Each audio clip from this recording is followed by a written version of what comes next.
আসসালামু আলাইকুম রহমতুল্লাহি ওয়া আজকের এই ভিডিওতে আমরা জানবো 1250 কেভি এ ট্রান্সফর্মার মেনটেন্যান্সের কাজ করার সময় আমাদের কি কি বিষয় সতর্কতার সাথে অবলম্বন করতে হবে। সো এটা হচ্ছে একটা 1250 কেভি এর ট্রান্সফর্মার।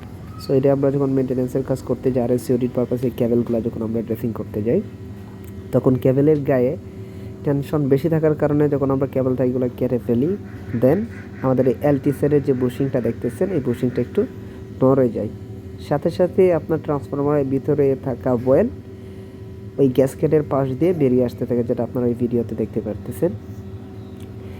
সো অনেক সময় দেখা যায় এভাবে আমরা যখন অসতর্কভাবে আমাদের ট্রান্সফরমার মেনটেন্যান্স করতে যাই, তখন অনাকাঙ্ক্ষিত একটা দুর্ঘটনা ঘটে যেতে পারে। সো অবশ্যই ট্রান্সফরমার মেনটেন্যান্সের ক্ষেত্রে সতর্কতা অবলম্বন করতে হবে। আর অতীতে যারা ভালোভাবে ট্রান্সফর্মার মেনটেন্যান্সের কাজ করছে, যাদের এক্সপিরিয়েন্স আছে, তাদের দিয়ে কাজটা করানো উচিত। দেখেন এখানে এলটি সাইডে যে 4টা বুশিং রয়েছে আর ওইবি কালার ওয়াইজের, এটার মধ্যে একটা সমস্যা দেখা দিচ্ছে। সো এটা আমরা কেবলগুলো খুলে তারপরে চেষ্টা করছি আবার নতুন করে লাগানো। আর ওই যে দেখতেছেন সাদা ট্যাপ পরানো, সেটা হচ্ছে thread tap. So thread tap দিয়ে আমরা গ্যাসকেটের কাছে দিয়ে আবার লাগানোর চেষ্টা করছি, বাট দেখা যায় যে টেনশন যেহেতু বেশি থাকার কারণে এক সাইড হয়ে গেছে। এলটি বুশিংটা খুলে দেওয়ার সাথে সাথে আমাদের কেবলটা এগুলো, সো এখন আর এটা ঠিক হওয়া সম্ভব না। একমাত্র এটা যদি রিপেয়ারিংয়ের জন্য আরএবি বা পল্লী বিদ্যুতের লুক আনা হয়, তাহলে তারা এটা নতুন করে খুলবে, অনেক দিনের ব্যাপার।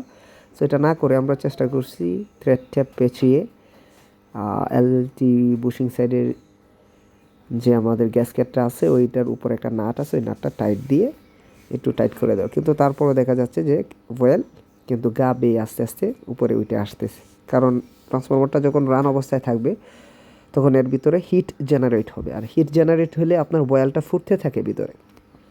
যদিও আমরা ওয়েলটা ব্যবহার করি ঠান্ডা করার জন্য, কিন্তু যখন আমাদের ফুল লুটে যায় তখন কিন্তু আপনার গ্যাসকেটটা ফাঁক হয়ে যায় আর ভিতরের তেলটা আস্তে আস্তে বেরিয়ে আসে।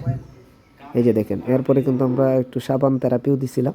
সাবান দেওয়ার পরেও কিন্তু এটা আটকে নাই, এটা পর্যায়ক্রমে চুয়ে তার বডি বরাবর ওয়েল পড়তেই থাকে। সো এভাবে দীর্ঘ 6 মাস পর্যন্ত আমাদের এই ট্রান্সফরমারটা চালানো হয়, কোনো ধরনের সমস্যা হয়নি, ফুল লোডেও চলছে, বাট কি শুধু ওয়েল বের হয়েছে, এতটুকুই সমস্যা দেখা দিছিল। এরপরে আমরা এটা আবার চেঞ্জ করে আর একটা নতুন ট্রান্সফরমার আনা হয়। কারণ সো আমরা যখন ট্রান্সফরমার মেনটেন্যান্সে কাজ করতে যাব, অবশ্যই দক্ষ লোক পাঠাবো।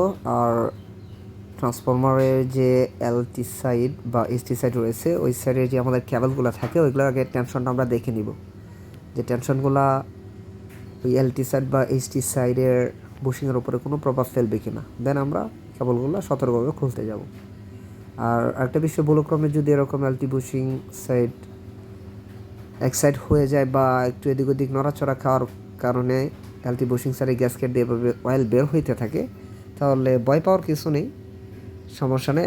একটা নির্ধারিত সময় পার হয়ে যাওয়ার পরে তেল পড়াটা আসলে বন্ধ হয়ে যাবে। সো প্রাথমিক অবস্থায় যখন তেল পড়তেছিল তখন বেশি আকারে ছিল, পরে আস্তে আস্তে কিন্তু এটা কমে গেছে।